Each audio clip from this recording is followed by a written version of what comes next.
আমি জুয়া খেলবো, টাকা দাও। আমাকে জুয়া খেলতে না দিলে আমি এই বাড়িতে আগুন লাগিয়ে দিব। টাকা দিবে না? না, আজকে সব টাকা দিয়ে জুয়া খেলবো। আরে বিপ্লব, স্কুল থেকে এসেছিস? হ্যাঁ ভাইয়া, মাত্রই আসলাম। যা তাহলে ঘরে যা। ভাইয়া তুমি কি জুয়া খেলাটা ছাড়তে পারবে না? কি তুই আমাকে বাবার মতো উপদেশ দিচ্ছিস? আমি খেলবোই জুয়া, তুই ভিতরে গিয়ে পড় যা। আমাকে জ্ঞান দিতে আসছে। জেদনি, আজকে জুয়া খেলে আমি আর জিহাদি জিতবো। এই জঙ্গলের আশেপাশে কোথাও খুঁজে পাবোই। আচ্ছা তুমি এখানে দাঁড়াও, আমি এক্ষুনি ধরে আনতেছি। ওরে বাবারে, পুলিশ পালাই! এ কি পুলিশ?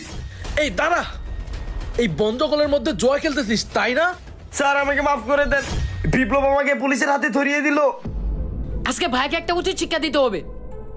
স্যার স্যার শুনুন স্যার, সকালে আমার ভাই জুয়া খেলতে যাচ্ছিল, আমি না করাতে আমাকে মেরেছেও। আপনি জুয়াখোর ভাইকে ধরুন। এই কাহিনী? তোমার ভাইকে তো আজকে ধরেই ছাড়বো, চলো। স্যার ওই তো ওইখানে। বিপ্লব আমার আপন ছোট ভাই হয়ে আমাকে ধরিয়ে দিল।